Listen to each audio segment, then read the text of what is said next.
Hi! Ako nga pala si Basti. Tamad pero may diskarte sa buhay. For today's video ay magbebenta na naman tayo. Yun naman talaga yung trabaho ko. So ayan, bibiyahin na ako.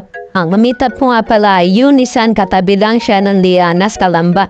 So ayan, panitaste na naman tayo. So naghihintay na yung customer ko doon. Kanina pa yun. So pasensya na. Yun, tanghali kasi gabi kasi ako nalabas yung walang init. So ayun, tinesting na ni ate, want to sawa. Sabi ko, may mga anak pa siya kasama. Kaya nagmamadali na. Nagkabayanan na nga. Ayan, at inabot niya na sa akin. Yun lang, bye-bye. 2 hours later.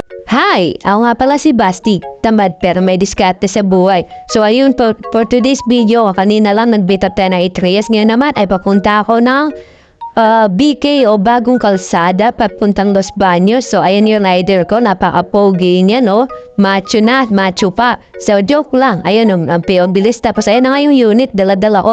Ang unit nga pala na ibibenta ko, mga kaburnatay, Oppo A18 128GB. So dinala natin sa kanila sa may BK, doon sa may kanilang shop. Ayun, tinesting na ni kuya, parang siya yung amo ng babae. So yung babae nga pala nabibili niyan ay single. Tapos minapansin sila, may nakita silang agimat ko, huwag nyo nang tignan. So ayun, napatawa si ma'am. Sabi niya, grabe ka kuya. So tinesting na niya at nagkabayaran na, yun lang at babay kasi malayo-layo pa ako. Babay!